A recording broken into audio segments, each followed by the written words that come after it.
Iyo ufashe concombre ugafata indimu ugafata imboga za persile ntabwo urenze ibiyiko bibiri, bibinduka ryo salade ufata utwitwa blender maze ugacomeke karabigenewe ushyiremo izi mboga uzisye, ufashe iyo concombre ufashe persile ibiyiko bibiri ufashe n'indimu maze ubisye, ako karahuri kamwe uzaba ufite amahirwe yo kubona isabune yo koza igifu, ukoza amara yombi amatono manini, ukoza umwijima, ukoza impyiko no mu muhogo.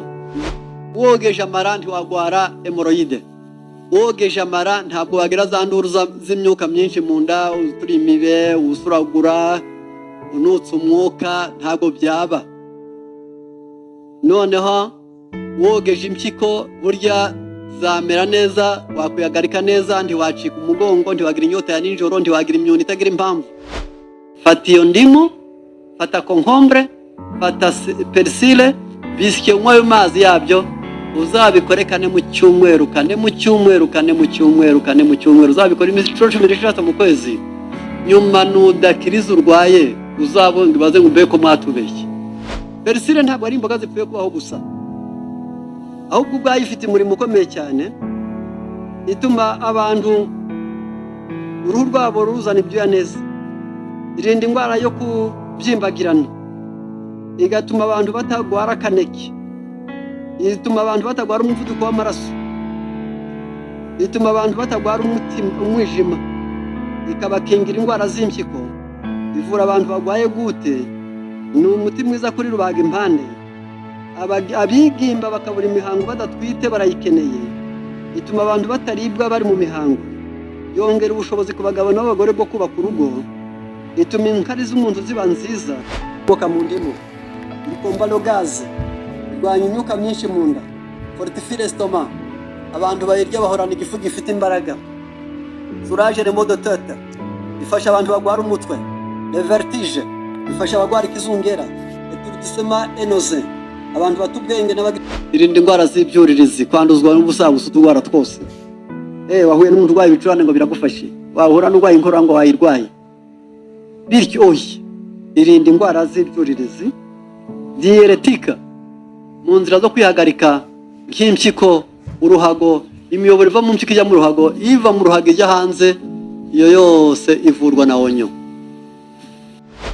Ifasha impyiko zigakora neza, ikarinda abantu imbatwe, kandi ubishoboye wabonye ryatunda bita pome, ugafata indimu, ugafata na onyo, yarangiza ukanabyo ukabikatakata salade yabyo cyangwa ukabigira umutobe, uvuye indwara nazo cy'igifu, umwijima, ngo nta wundi muti w'imbere wabivura kure. Si ibyo gusa, aho wishizeho herayo uvura umutima n'impyiko, amara n'igifu na rubaga impande. Mu buzima busanzwe ibyo turya bigira uruhare runini ku buzima bw'umubiri wacu. Hari ibiryo bimwe na bimwe byuzuyemo ibinyabutabire cyangwa amavuta menshi bishobora kwangiza umubiri, bigatera indwara zitandukanye nko kurwara igifu, umubyibuho ukabije cyangwa umunaniro udashira. Ku rundi ruhande hari ibiryo bifasha umubiri kwiyubaka, kuvura no kuwurinda indwara, cyane cyane bikomoka ku bimera. Mu by'ingenzi bifasha umubiri wacu kurusha ibindi ni imboga n'imbuto, biza ku mwanya wa mbere kuko bikungahaye ku ntungamubiri, vitamini n'amazi bifasha umubiri kwisukura no gukomera. By'umwihariko kurya imboga mu gitondo n'imbuto nyuma ya saa sita ni imwe mu nzira nziza yo gufasha amara gukora neza no gusukurwa mu buryo bwiza. Niyo mpamvu muri iki kiganiro tugiye kurebera hamwe imimaro 5 y'ingenzi yo gusukura amara ukoresheje imboga n'imbuto.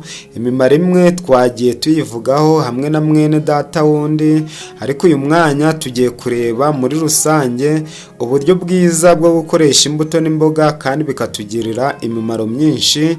Aho wageze ni kuri Jeanne Paul Official, umuyoboro bagezaho ibiganiro bitandukanye byibanda ku buzima bwa buri munsi. Mukunze kuba muri kumwe nanjye Nzayisenga Jeanne Paul, ansenya naturopathe, mwarimu na diwani wa afya, ndi umurezi n'umujyanama w'ubuzima. Ihutire gukanda subscribe n'inzogera utazongera gucikwa n'ibi biganiro utapfa gusanga ahandi usibye kuri uyu muyoboro. Dore imimaro yo gukunda kurya imbuto n'imboga. Umumaro wa mbere ni ugusohora imyanda mu mara, detox naturelle. Imboga n'imbuto bikungahaye kuri fibre, udusigazwa tw'ibiryo tudashonga, bifasha amara gusohora imyanda yirundanyije mu mubiri. Iyo urya imboga mu gitondo zifasha gutangiza neza amara, maze imbuto zo ku gicamunsi zigakomeza uwo murimo wo gusukura. Ibi bituma imyanda isohoka mu buryo bworoshye kandi umubiri ukirinda uburozi bushobora gutera indwara. Kabiri, gufasha igogorwa ryiza ry'ibiryo. Imboga n'imbuto bifasha igifu n'amara gukora neza, bigatuma ibiryo bigogorwa mu buryo bworoshye kandi bwihuse. Iyo igogorwa rikora neza, ntihabaho kubyimba mu nda cyangwa kumva igifu kiremereye. Ibi bituma umubiri ubasha gukoresha neza intungamubiri zituruka mu byo turya, kandi umuntu akarushaho kugubwa neza. Gatatu, kwirinda impatwe cyangwa se kwituma bigoranye, cyo bita constipation. Fibre iri mu mboga n'imbuto ifasha amara gukora neza, igatuma kwituma bigenda neza kandi nta kubabara. Kurya imboga mu gitondo bifasha gutuma amara atangira gukora hakiri kare, maze imbuto zo ku gicamunsi zigafasha gukomeza uwo murimo. Ibi birinda impatwe kandi bigatuma umuntu yumva yorohewe buri munsi. Umumaro wa kane ni ukongera ubuzima bwiza bw'amara. Imboga n'imbuto zifasha kongera utunyangingo twiza, good bacteria, two mu mara, dufasha mu igogorwa no kurinda umubiri indwara. Iyo amara akora neza, umubiri wose bukora neza kuko ari intungamubiri nyinshi zinjirira. Ibi bituma ugira imbaraga kandi ukagira ubuzima buzira umuze muri rusange.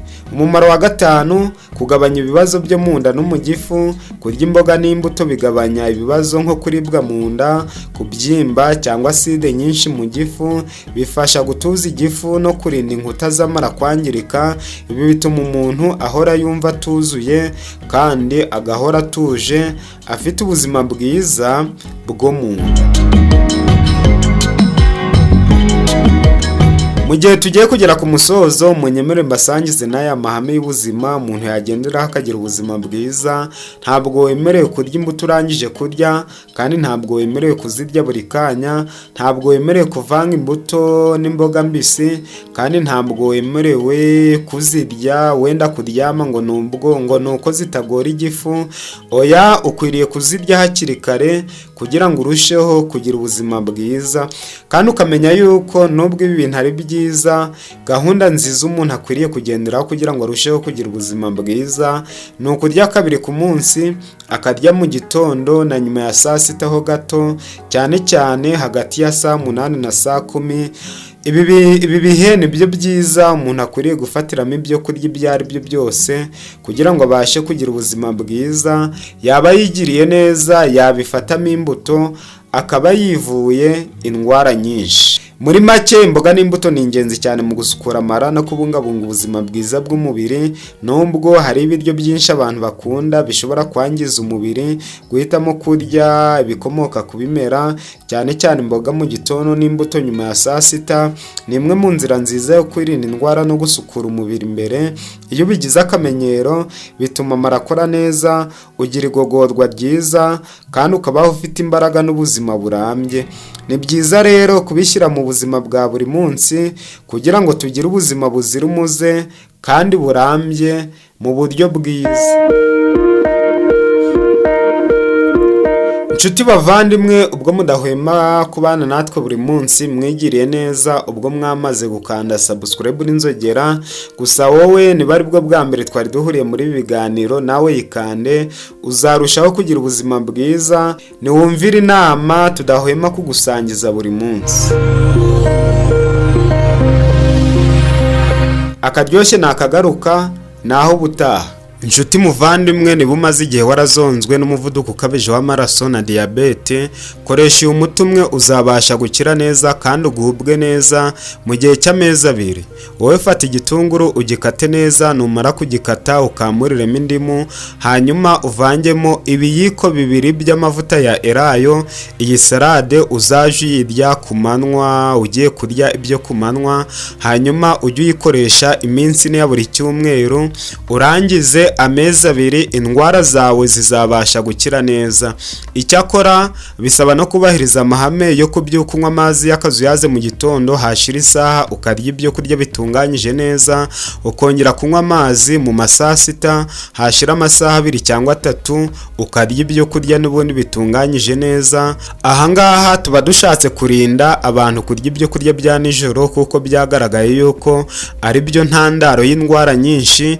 Umuntu ushaka ubuzima bwiza yirinda ibyo kurya bya nijoro uko byaba bimeze kose, nta gikoma, nta mbuto, nta byo kurya byoroheje, ahubwo akwiriye gukora ibishoboka byose ntarenze saa 9 atararya bya nimugoroba, hanyuma nijoro akaryama nta kintu ariye. Mbega ukuntu asinzira neza, abyukana imbaraga, afite amarangamutima meza, nta mushiha, nta burakari, nta kutihanganira abandi, ari umuntu witeguye gusabana n'abandi, mbese nyine abaguwe neza muri byose. Mwubahirize aya mahame kandi mukoreshe uyu muti namaze kuvuga, namwe muzabasha gukira neza diyabete, umuvuduko ukabije w'amaraso n'izindi ndwara nyinshi zibasira imiryango myinshi.